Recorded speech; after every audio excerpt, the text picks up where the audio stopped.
Mari Bapak Ibu kita membaca firman Tuhan dari kitab Kejadian 18 ayat yang pertama sampai 32. Demikian firman Tuhan. Kemudian Tuhan menampakkan diri kepada Abraham dekat pohon tarbantin di Mamre. Sedang ia duduk di pintu kemahnya waktu hari panas terik. Ketika ia mengangkat mukanya, ia melihat 3 orang berdiri di depannya.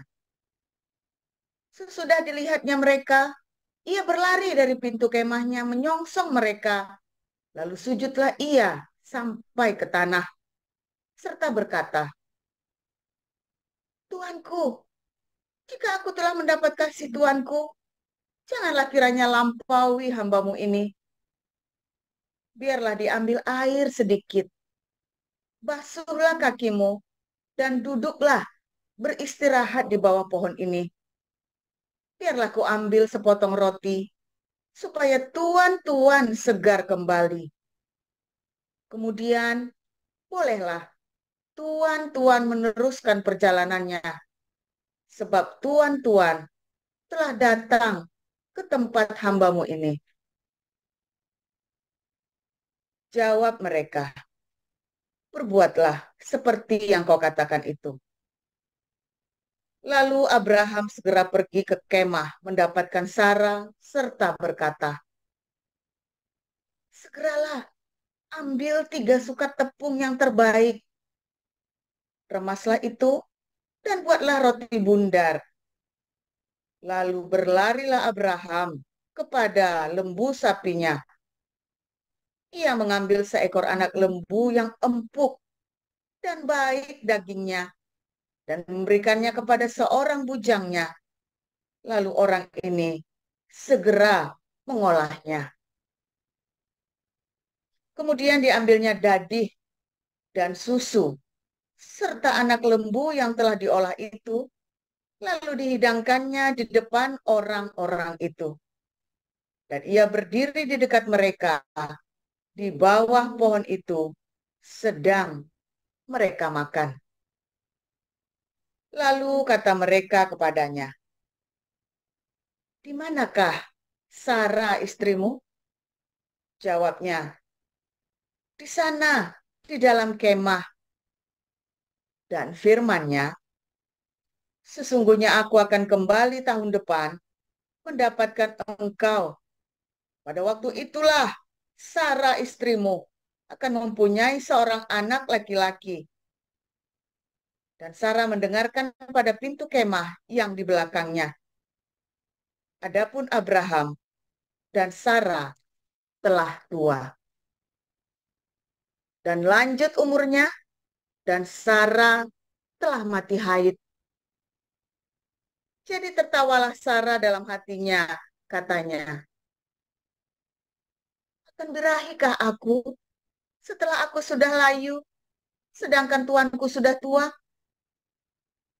Lalu berfirmanlah Tuhan kepada Abraham, mengapakah Sara tertawa dan berkata, sungguhkah aku akan melahirkan anak, sedangkan aku telah tua?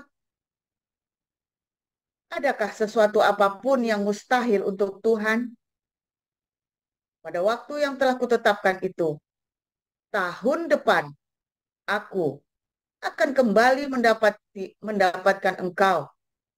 Pada waktu itulah, Sara mempunyai seorang anak laki-laki. Lalu Sara menyangkal, katanya, aku tidak tertawa, sebab ia takut. Tetapi Tuhan berfirman, tidak, memang engkau tertawa. Lalu berangkatlah orang-orang itu dari situ dan memandang ke arah Sodom. Dan Abraham berjalan bersama-sama dengan mereka untuk mengantarkan mereka. Berpikirlah Tuhan, apakah aku akan menyembunyikan kepada Abraham apa yang hendak kulakukan ini?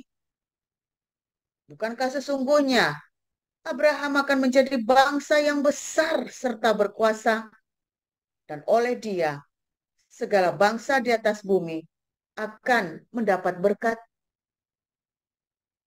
sebab aku telah memilih dia supaya diperintahkannya kepada anak-anaknya dan kepada keturunannya, supaya tetap hidup menurut jalan yang ditunjukkan Tuhan dengan melakukan kebenaran dan keadilan, dan supaya Tuhan memenuhi kepada Abraham apa yang dijanjikannya kepadanya. Sesudah itu berfirmanlah Tuhan, sesungguhnya banyak keluh kesah orang tentang Sodom dan Gomora, dan sesungguhnya sangat berat dosanya. Baiklah, aku turun untuk melihat apakah benar-benar mereka telah berkelakuan seperti keluh kesah orang yang telah sampai kepadaku atau tidak. Aku hendak mengetahuinya. Lalu berpalinglah orang-orang itu dari situ dan berjalan ke Sodom. Tetapi Abraham masih tetap berdiri di hadapan Tuhan. Abraham datang mendekat dan berkata, apakah engkau akan melenyapkan orang benar bersama-sama dengan orang fasik? Bagaimana sekiranya ada 50 orang benar dalam kota itu? Apakah engkau akan melenyapkan tempat itu? Dan tidakkah engkau mengampuninya karena ke-50 orang benar yang ada di dalamnya itu? Jauhlah kiranya daripadamu untuk berbuat demikian. Membunuh orang benar bersama-sama dengan orang fasik. Sehingga orang benar itu seolah-olah sama dengan orang fasik. Jauhlah kiranya yang demikian daripadamu. Masakan hakim segenap bumi tidak menghukum dengan adil? Tuhan berfirman, jika kudapati 50 orang benar dalam kota Sodom, aku akan mengampuni seluruh tempat itu karena mereka. Abraham menyahut, sesungguhnya aku telah memberanikan diri berkata kepada Tuhan, walaupun aku debu dan abu, sekiranya kurang 5 orang dari ke-50 orang benar itu, apakah engkau akan memusnahkan seluruh kota itu karena yang 5 itu? Firman-Nya, aku tidak memusnahkannya. Jika kudapati 45 di sana. Lagi Abraham melanjutkan perkataannya kepadanya. Sekiranya 40 didapati di sana, firman-Nya, aku tidak berbuat demikian karena yang ke-40 itu. Katanya, janganlah kiranya Tuhan murka kalau aku berkata sekali lagi. Sekiranya 30 didapati di sana, firman-Nya, aku tidak akan berbuat demikian jika aku dapati 30 di sana. Katanya, sesungguhnya aku telah memberanikan diri berkata kepada Tuhan, sekiranya 20 didapati di sana, firman-Nya, aku tidak akan memusnahkannya karena yang 20 itu. Katanya, janganlah kiranya Tuhan murka kalau aku berkata lagi sekali ini saja. Sekiranya 10 didapati di sana, firman-Nya, aku tidak akan memusnahkannya karena yang 10 itu. Lalu pergilah Tuhan setelah ia selesai berfirman kepada Abraham. Dan kembalilah Abraham ke tempat tinggalnya. Demikian.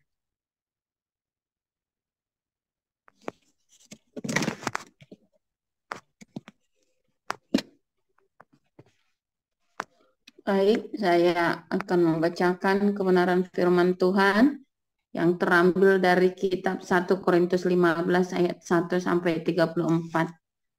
Beginilah kebenaran firman Tuhan.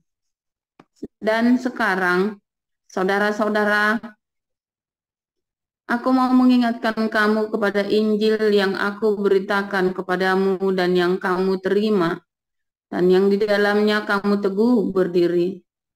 Oleh Injil itu kamu diselamatkan, asal kamu teguh berpegang padanya, seperti yang telah aku beritakan kepadamu. Kecuali kalau kamu telah sia-sia saja menjadi percaya.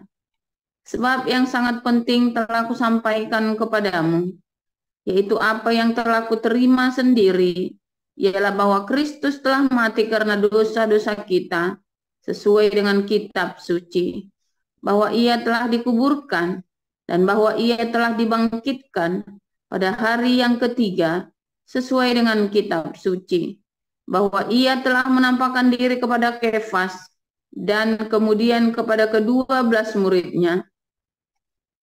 Sesudah itu ia menampakkan diri kepada lebih dari 500 saudara sekaligus. Kebanyakan dari mereka masih hidup sampai sekarang, tetapi beberapa di antaranya telah meninggal. Selanjutnya ia menampakkan diri kepada Yakobus, kemudian kepada semua rasul, dan yang paling akhir dari semuanya ia menampakkan diri juga kepadaku, sama seperti kepada anak yang lahir sebelum waktunya. Karena aku adalah yang paling hina dari semua rasul, bahkan tidak layak disebut rasul, sebab aku telah menganiaya jemaat Allah. Tetapi karena kasih karunia Allah, aku adalah sebagaimana aku ada sekarang. Dan kasih karunia yang dianugerahkannya kepadaku tidak sia-sia. Sebaliknya, aku telah bekerja lebih keras daripada mereka semua. Tetapi bukannya aku, melainkan kasih karunia Allah yang menyertai aku. Sebab itu, baik aku maupun mereka, demikianlah kami mengajar dan demikianlah kamu menjadi percaya. Jadi bila mana kami beritakan bahwa Kristus dibangkitkan dari antara orang mati, bagaimana mungkin ada di antara kamu yang mengatakan bahwa tidak ada kebangkitan orang mati? Kalau tidak ada kebangkitan orang mati, maka Kristus juga tidak dibangkitkan. Tetapi andai kata Kristus tidak dibangkitkan, maka sia-sialah pemberitaan kami dan sia-sialah juga kepercayaan kamu. Lebih daripada itu, kami ternyata berdusta terhadap Allah, karena tentang Dia kami katakan bahwa Ia telah membangkitkan Kristus.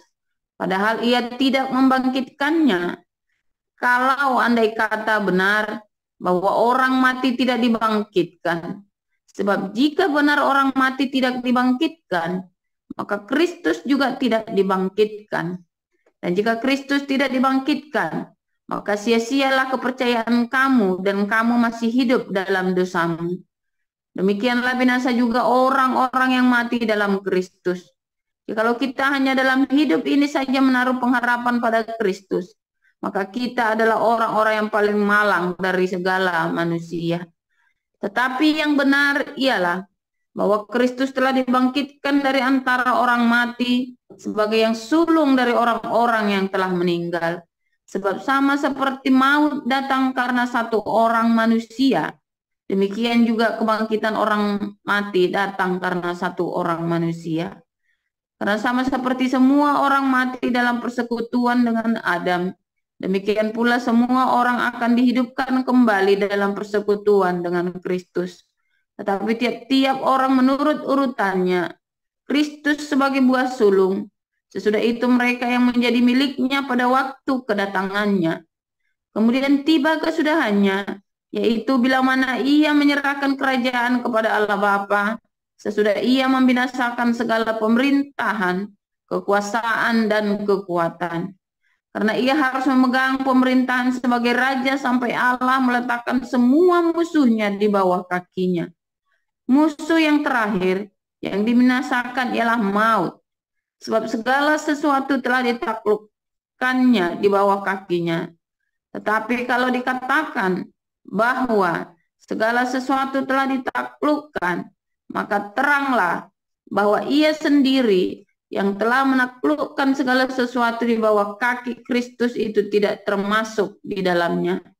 Tetapi kalau segala sesuatu telah ditaklukkan di bawah Kristus, maka ia sendiri sebagai anak akan menaklukkan dirinya di bawah Dia yang telah menaklukkan segala sesuatu di bawahnya, supaya Allah menjadi semua di dalam semua. Jika tidak demikian, apakah faedahnya perbuatan orang-orang yang dibaptis sebagai orang mati? Kalau orang mati sama sekali tidak dibangkitkan, mengapa mereka mau dibaptis sebagai orang-orang yang telah meninggal? Dan kami juga, mengapakah kami setiap saat membawa diri kami ke dalam bahaya? Saudara-saudara, tiap-tiap hari aku berhadapan dengan maut. Demi kebanggaanku akan kamu dalam Kristus Yesus, Tuhan kita. Aku katakan bahwa hal ini benar. Kalau hanya berdasarkan pertimbangan-pertimbangan manusia saja, aku telah berjuang melawan binatang buas di Efesus. Apakah gunanya hal itu bagiku? Jika orang mati tidak dibangkitkan, maka marilah kita makan dan minum, sebab besok kita mati. Janganlah kamu sesat. Pergaulan yang buruk merusakkan kebiasaan yang baik. Sadarlah kembali sebaik-baiknya dan jangan berbuat dosa lagi. Ada di antara kamu yang tidak mengenal Allah. Hal ini kukatakan supaya kamu merasa malu. Saya lanjutkan. Tetapi mungkin ada orang yang bertanya, bagaimanakah orang mati dibangkitkan? Dan dengan tubuh apakah mereka akan datang kembali? Hai orang bodoh, apa yang engkau sendiri taburkan tidak akan tumbuh dan hidup kalau ia tidak mati dahulu. Dan yang engkau taburkan bukanlah tubuh tanaman yang akan tumbuh, tetapi biji yang tidak berkulit, umpamanya biji gandum atau biji lain. Tetapi Allah memberikan kepadanya suatu tubuh seperti yang dikehendakinya. Ia memberikan kepada tiap-tiap biji tubuhnya sendiri. Bukan semua daging sama. Daging manusia lain daripada daging binatang, lain daripada daging burung, lain daripada daging ikan. Ada tubuh surgawi dan ada tubuh duniawi. Tetapi kemudian tubuh surgawi lain daripada kemuliaan tubuh duniawi. Kemuliaan matahari lain daripada kemuliaan bulan, dan kemuliaan bulan lain daripada kemuliaan binatang-binatang, dan kemuliaan binatang yang satu berbeda dengan kemuliaan binatang yang lain. Demikianlah pula pada halnya dengan kebangkitan orang mati. Ditaburkan dalam kebinasaan, dibangkitkan dalam ketidakbinasaan.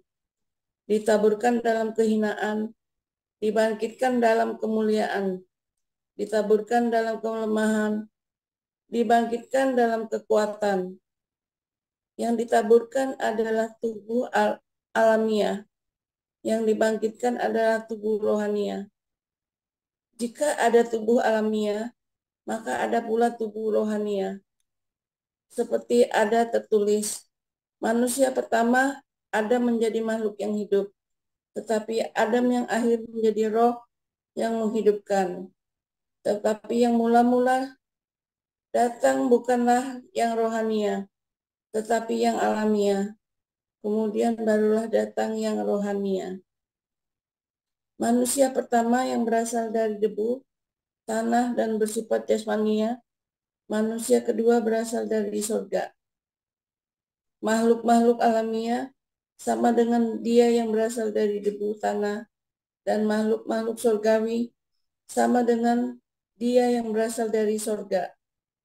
Sama seperti kita telah memakai rupa dari yang alamiah, demikian pula kita akan memakai rupa dari yang surgawi. Saudara-saudara, inilah yang hendak kukatakan kepadamu, yaitu bahwa daging dan darah tidak mendapat bagian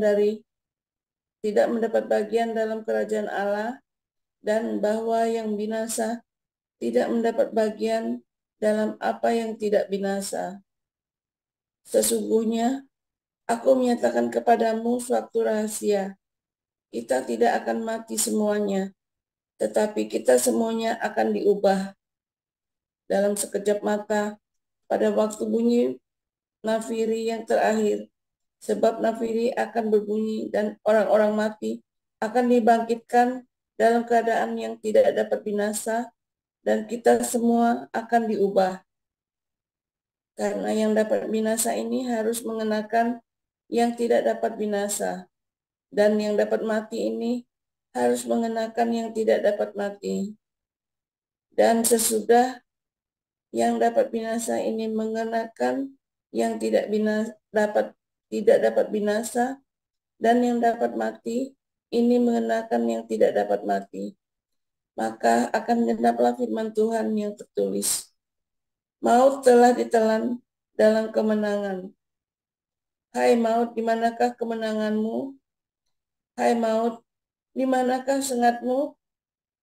Sengat maut ialah dosa-dosa, dan kuasa dosa ialah hukum Taurat. Tetapi syukur kepada Allah yang telah memberikan kepada kita kemenangan oleh Yesus Kristus Tuhan kita. Karena itu, saudara-saudaraku yang terkasih, berdirilah teguh, jangan goyah, dan giatlah selalu dalam perkataan Tuhan. Sebab kamu tahu bahwa dalam persekutuan dengan Tuhan, jerih payahmu tidak sia-sia. Demikianlah firman Tuhan. Terima kasih para lektor, Ibu Nerliana, Ibu Sarma, Ibu Yeti Luciana.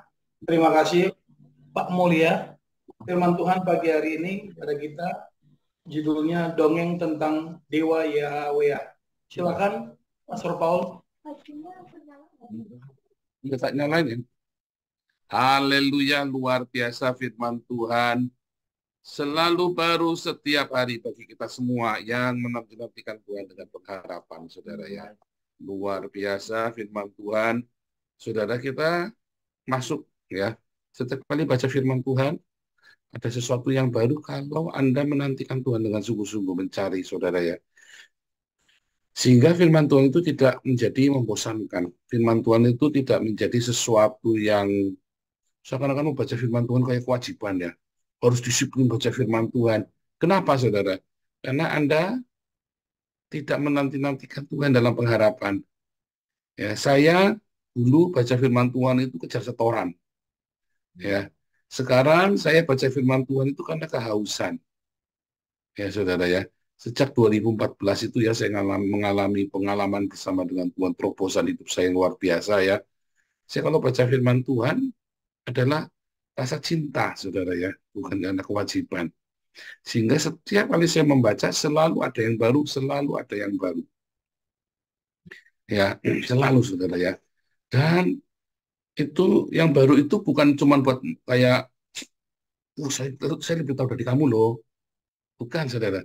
Tetapi saya nggak urusan saya lebih tahu dari kamu, saya nggak urusan, saudara. Yang saya urusan adalah sekarang saya bisa menyelesaikan yang saya nggak bisa kemarin. Masalah saya yang saya nggak tahu jawabannya, saya sekarang tahu jawabannya. Yang masalah-masalah saya yang saya belum tahu cara menyelesaikannya, sekarang saya tahu cara menyelesaikannya dengan firman Tuhan, dengan caranya. Bukan membabi buta, pokoknya dibacain firman Tuhan, bukan. Tapi firman Tuhan itu menuntun, membuat saya jadi bijaksana untuk menyelesaikan masalah saya. Saya nggak urusan saya lebih tahu dari Anda atau saya nggak tahu dari Anda, saya nggak urusan. Yang penting yang saya baca, yang saya mengerti tentang firman Tuhan bisa menyelesaikan masalah saya. Yang paling penting, saudara ya. Anda buat apa lebih tahu daripada orang lain? Ya, sementara masalah bertumpuk nggak ada yang kelar. Buat apa tuh coba, saudara ya? Dulu saya ya kalau baca buku ya, kan zaman dulu kan belum tren Facebook, PDF segala macam. Kita kalau baca buku ya, wah kita duluan punya ya. Rasanya kalau kita sudah baca buku itu dulu itu yang lagi tenar itu kan Juan Carlos Otis itu ya. Ada 3 seri itu bukunya ya. Wah, tuh itu kita top-topan. Satu lagi bukunya itu ya, Purpose Driven Church. Wah, itu sama Purpose Driven Life itu ya, saudara ya. Waduh, Rick Warren itu ya. Pokoknya kalau kita sudah tahu, saya merasa lebih rohani daripada yang lain. Eh, Paling jago, lebih tahu. Padahal masalah segera buruk nggak ada yang kelar, saudara ya. Karena apa? Cuma tahu teori doang. Terus buat apa kalau kamu cuma tahu teori doang, saudara? Buat apa kamu tahu banyak firman Tuhan, terus kamu nggak bisa menyelesaikan semua masalah-masalahmu, pekerjaanmu terbengkalai, keluargamu berantakan, anak kamu udah jelas, dan bukan cuma itu saja, saudara, yang paling menjengkelkan ya. Ya teman-teman kantormu komplain tentang kamu karena kamu malasnya minta ampun. Cuman baca firman Tuhan, keluargamu komplain tentangmu, kerjanya cuman baca firman Tuhan, tapi saudara nggak ngerti yang dibaca apa. Ya, dan itu banyak orang Kristen begitu. Dan bukan cuma orang Kristen, orang beragama. Anda lihat itu ya, orang-orang yang fanatik agamanya, seruwet pokoknya, saudara. Mumet, saudara. Sejak ngomong, muter-muter, intinya dia malas, tapi alasannya pokoknya semua dari kitab sucinya.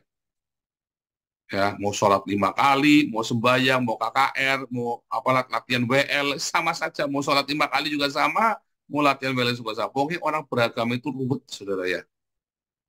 Orang beragama itu ruwet. Gimana sih caranya supaya kamu bisa bertuhan tanpa beragama? Gampang. Ya, jangan ke gereja, jangan ke masjid. Itu kan paling gampang ya, jangan ke gereja, jangan ke masjid. Bertuhan tanpa agama. Serius saudara ya, saya nggak, wah ini malah jadi nggak benar. Saya nggak jadi ada yang benar ya, justru ya. Itulah sebabnya bait suci itu dihancurkan sama Tuhan. Lalu kalian malah bikin tipu gereja. Tuhan itu menghancurkan bait suci supaya Anda dan saya jadi baitnya. Tapi kita malah berlomba-lomba bikin gedung gereja yang cantik kan. Bener nggak? Waduh, Pak Pendeta ngamuk-ngamuk. Ya, itulah memang. Ya, judulnya hari ini, apa saudara? Dongeng tentang Yehova, tentang dewa bernama Yehova.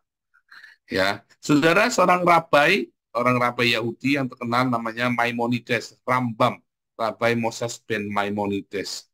Ya, Rambam itu dia tinggal di Maroko, seorang rabi tahun 1000 abad ke-12 kurang lebih ya. Dia tinggal di Maroko dan dia adalah orang yang sangat cerdas ya. Rabi yang sangat ternama dan sampai hari ini tulisan-tulisannya banyak dipakai sebagai rujukan rabi-rabi Yudaisme modern. Ya, bahkan orang Islam itu paling bangga sama Rambam. Ya, itu dari Maroko. Salah satu saingan Ramban adalah Ramban. Ya, Rabi Moses ben Nachmanides. Nah, kalau yang tadi Maimonides, yang saya mau cerita adalah Maimonides. Ya, Maimonides berkata bahwa kisah Kejadian 18 itu adalah dongeng. Sorry, bukan dongeng. Metafora. Nah, artinya Yehova tidak pernah benar-benar menjadi manusia datangin Abraham. Itu tuh Abraham sedang ngimpi, saudara. Cumi. Ya, katanya Rambam itu ya. Bahwa Yehova itu sudah cuma mimpi si Abraham itu. Nggak benar-benar ada kejadian itu. Nah, dan Rambam ini apa ya, saudara ya? Dia sangat dipengaruhi dengan filsafat Yunani pengajaran-pengajaran dia. Ya, begitu berusaha mendaratkan bahwa segala sesuatu itu ya ada narasinya, ada nalarnya. Nggak salah, saudara ya. Mencoba berpikir waras itu nggak ada salahnya. Di satu pihak, Rambam nggak percaya dengan klinik-klinik, ya. Tetapi akhirnya ya dia berkata bahwa Mesias itu adalah bangsa Israel, ya. Bukan satu orang, oknum bukan. Tapi bangsa Israel itulah Mesias. Ya, si Rambam itu berkata demikian. Apa bedanya dengan pendapat teologi Yudaisme yang lain? Nachmanides tadi saingannya. Nachmanides berkata bahwa kisah Yehova datang kepada Abraham adalah kisah nyata, saudara. Sebuah kisah nyata dan itulah yang tertulis. Pardesnya itu tertulis demikian, pesyatnya. Dan dia bahkan mengatakan bahwa ini Maimonides ini sesat. Dia bilang begitu ya. Nah, Nachmanides ini dia dulu tinggal di Prancis, saudara ya. Dia debat dengan bishop Dominikan Trinitas, lalu dia dipenjara gara-gara dia menang debat yang bishopnya nggak bisa jawab pertanyaannya dia. Lalu dipenjara, saudara. Selalu ya debat orang Yahudi dengan orang Kristen di zaman itu, kalau orang Kristennya kalah, orang Yahudi dipenjara, saudara. Kayak kayak di Indonesia ya. Kalian debat orang Kristen sama orang Islam, kalau orang Islamnya kalah debat, pasti kalian dipenjara. Makanya hati-hati kalau debat sama orang Islam, pasti kalian dipenjara ujung-ujungnya ya, saudara ya. Kalah debat. Aduh. Nah, itu juga sama ya. Lalu Nachmanides dipenjara. Nah, Nachmanides ini percaya bahwa bahwa Yehova pernah datang sebagai manusia kepada Abraham. Dan Nachmanides ini kemudian dipenjara dan lalu pokoknya diselundupkan, bisa keluar dari penjara ya, sama rajanya sendiri, sama Raja Prancis. Lalu Nachmanides ini pergi ke Yerusalem. Kalau Anda melihat ya di Israel itu, saya lupa kotanya ya, sebentar, saya lupa nama kotanya ya. Itu ada kayak sinagognya Ramban, ya, sinagognya Ramban untuk mengenang Ramban. Ya, Nachmanides. Kedua ya, Maimonides tidak percaya bahwa Yehova menjadi manusia. Ya, Kejadian 18 itu tadi ada tiga orang, yang satu Yehova, yang dua malaikat. Oh, itu cuma mimpi katanya. Itu cuma mimpinya Abraham, nggak terjadi beneran, itu metafora. Lalu Nachmanides, ya yang kedua saingannya Ramban, saingannya Maimonides tadi ya, Nachmanides berkata, Kejadian 18 itu adalah benar-benar terjadi bahwa Yehova menjelma menjadi manusia. Itulah sebabnya Maimonides berkata bahwa Mesias itu adalah bangsa Israel. Sedangkan Nachmanides berkata bahwa Mesias itu benar-benar datang sebagai manusia, keturunan Daud. Ya, itulah dua pandangan tentang Mesias di dalam Yudaisme, saudara ya. Nah, masalahnya di dalam Yudaisme modern kebanyakan lebih percaya atau menuruti pendapatnya Rambam bahwa Yehova menjadi manusia itu adalah sebuah metafora, adalah sebuah cuman mimpinya Abraham aja, nggak terjadi beneran.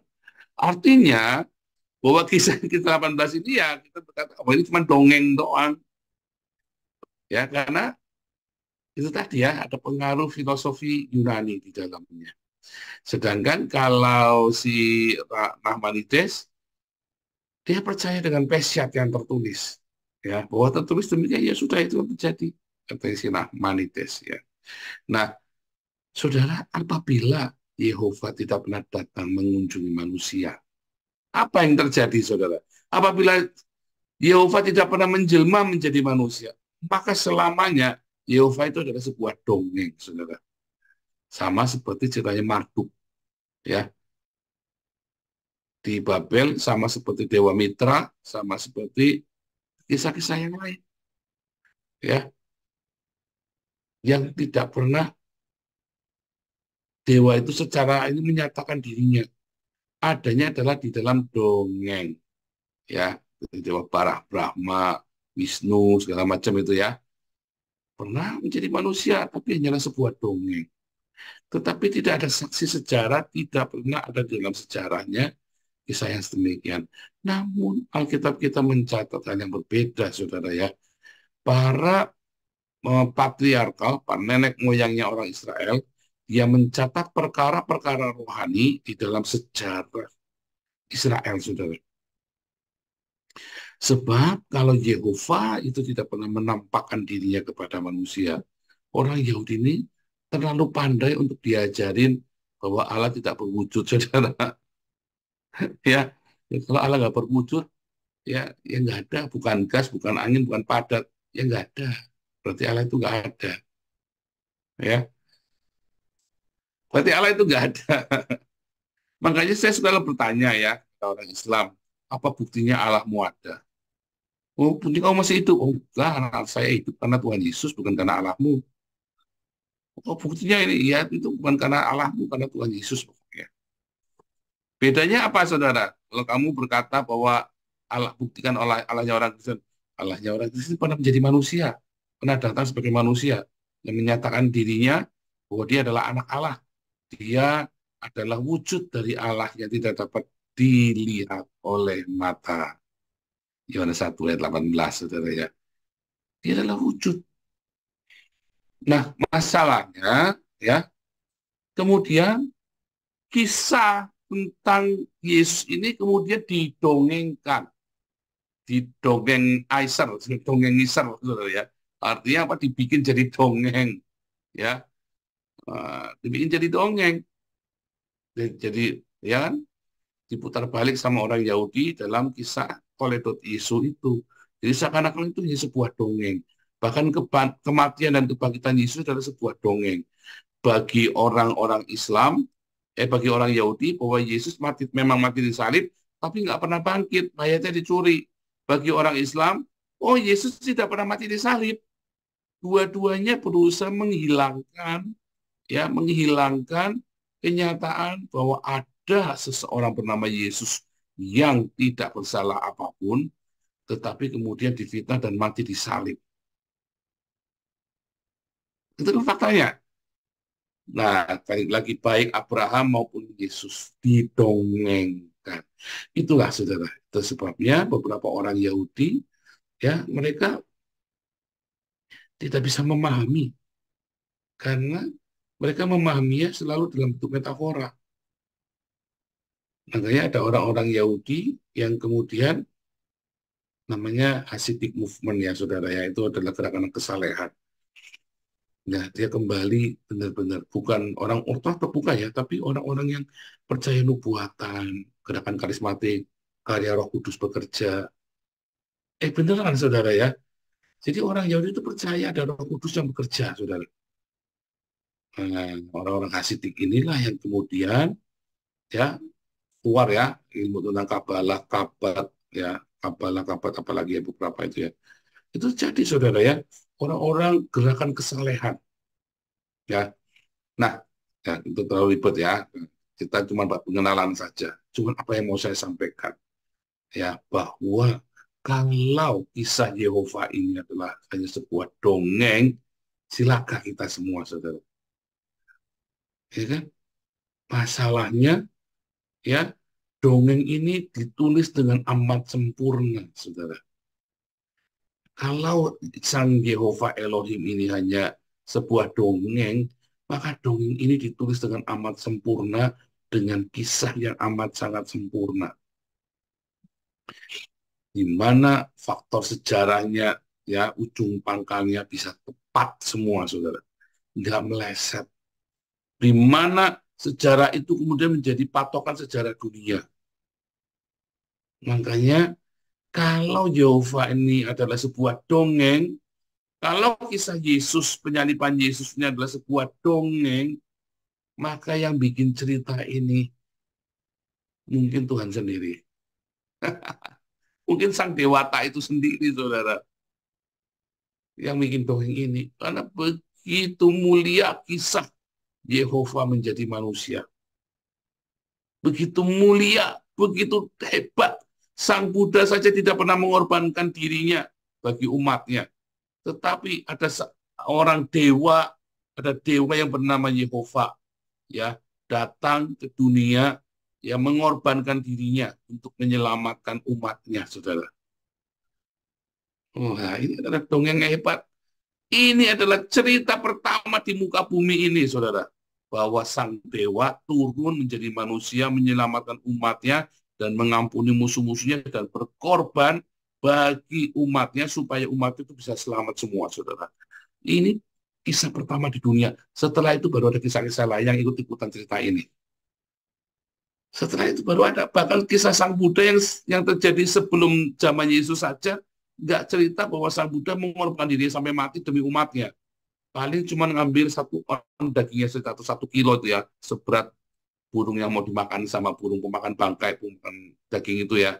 Udah cuma itu saja cerita yang paling mentoknya di situ. Tetapi tidak ada dewa manapun, tidak ada Tuhan manapun, tidak ada nabi manapun yang mengorbankan diri untuk umatnya dan bahkan mengasihi musuh-musuhnya, saudara. Dan itu adalah teladan cinta yang sejati. Itulah Kita harus belajar, saudara. Nanti malam kita belajar abrakadabra ya. Abrakadabra. Ya. Bacanya kayak huruf G ya. Kadabra. Nah, tapi sebenarnya itu K, kadavra. Makanya saya dikasih judulnya abrakadabra.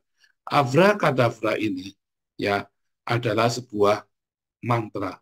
Terjadilah sesuai apa yang rema dalam hidupmu. Terjadilah sesuai dengan imanmu, saudara. Itu Yesus ucapkan sebagai mantra. Terjadilah soal imanmu. Abrakadabra itu. Saudara, ketika kamu tidak percaya bahwa Yehova Elohim, Yesus Kristus yang kita kenal dalam Yesus Kristus, di dalam nama Yesus itu kita berdoa, dan kita mengira bahwa itu hanya sebuah dongeng, maka itu kan tidak akan terjadi dalam hidupmu, kekuatan mantra abrakadabra. Nggak akan terjadi. Mengapa? Karena kamu hanya memikir ini kan hanya dongeng saja. Oh enggak Pak, saya percaya itu beneran ada. Pada kenyataannya kamu memperlakukan kisah penyaliban Yesus hanya sebagai dongeng. Walaupun kamu percaya, mulut itu, oh saya percaya Pak. Sama kalau Anda baca Mahabharata. Anda percaya kan? Ya kan? Itu kan India namanya sekarang diganti Bharata kan, diganti Barat. Ya kan? Barat itu Mahabharata itu. Ya dari kata Barat, Mahabharata itu jadi Barat India itu ya, Barat. Kalau Anda percaya, saya dulu nonton baca nih novel-novel Mahabharata, Bharatayuda, Padikesit, Pandawaseda, wah saya ya dari Ramasinta, saya baca semua ya. Saya pengen tahu ya saudara. Apakah saya percaya? Percaya saudara. Bagus, ceritanya itu penuh dengan makna filosofi hidup, kehidupan, wayang, bayangan dari hidupmu kan. Ada orang yang Duryudana yang rakus, ada orang Yudhistira yang suci hatinya, yang keretanya saja bisa terbang. Itu adalah wayang. Tapi apakah saya menghidupi? Nggak mau, saudara. Kalau ada orang yang menghidupi, ya terserah. Tapi mengapa kamu tidak menghidupi Yesus? Karena kamu itu hanya dongeng saja. Pak, saya percaya sungguhan, swear Pak, saya percaya iya. Tapi caramu meresponinya itu menganggap bahwa Yesus itu hanya paketan. Cuman sekedar ceritaan doang. Kata Paulus tadi, kalau ya bangkitan Yesus itu tidak pernah ada, maka sia-sialah semuanya, saudara. Sia-sia. Tetapi kematian dan kebangkitan Yesus itu sungguh ada. Bahwa Yehova itu sungguh-sungguh pernah menjadi manusia. Itulah iman kita. Iman yang menuntun kita kepada abrakadabra. Jadilah sesuai dengan perkataan remamu, saudara. Ya, jadilah sesuai dengan perkataanmu. Kamu harus percaya dan menghidupi percayamu itu. Bukan cuma percaya doang. Sebab banyak orang ngomongnya percaya, tapi kamu tidak menghidupi. Mengapa dalam bawah sadarmu kamu memperlakukan itu sebagai dongeng? Saudara, Hitler itu nyata, saudara. Orang Yahudi sampai terkencing-kencing, saudara. Hitler itu nyata. Orang-orang Jerman yang menentang proyek Holocaust Hitler, saudara, bisa dipenjara, saudara. Bisa dikerangkeng. Ada pendeta yang lawan Hitler, kan? Dikerangkeng, diarak ke seluruh kota, dilemparin pakai telur busuk, pakai sayur-sayuran, pakai buah-buahan, tuh ya. Dilempar di kerangkeng cuma lehernya aja kelihatan begitu, terus dilempar di kepalanya itu, saudara. Nyata, saudara. Sehingga semua orang kalau menyembunyikan orang Yahudi itu ketakutan sekali. Ya, bahkan sampai ke Belanda nggak berani, bahkan sampai ke Prancis pengaruh itu yang nggak berani menyembunyikan orang Yahudi, saudara. Ya kan? Nyata. Karena nyata dia takut. Debt collector itu nyata, saudara. Kamu banyak sakit debt collector, nyata itu nyata. Makanya kamu takut kencing-kencing. Tetapi Yesus juga nyata. Tetapi masalahnya Anda lebih takut sama debt collector daripada sama Tuhan Yesus. Itu masalahnya. Artinya kamu menganggap Yesus Kristus itu hanya dongeng saja. Kamu tidak menghidupi di dalamnya. Kamu tidak percaya akan janji-janjinya. Kamu tidak percaya bahwa ketika kamu hidup melekat erat penuh dengan penyerahan diri kepada Tuhan Yesus itu, maka dia akan buka semua jalanmu. Kamu hanya mulutmu bilang percaya, otakmu bilang itu dongeng. Itu masalahnya. Sehingga ketika kamu bilang abrakadabra, Anda ingatnya apa, saudara? Paman Gembul dan si Sirik, saudara, ya. Si Tapopo. Anda cuma ingatnya Harry Potter. Cuma dongeng doang. Anda tidak berpikir bahwa abrakadabra itu jadilah terjadi. Ya, terjadilah sesuai dengan imanmu, terjadilah sesuai dengan perkataanmu. Anda tidak berpikir itu Anda bisa melakukannya di dalam nama Yesus yang penuh kuasa, yang sudah mati dan bangkit, saudara. Itu masalahnya. Ya. Abrakadabra. Terjadilah sesuai dengan rema hari ini. Haleluya, Tuhan Yesus memberkati.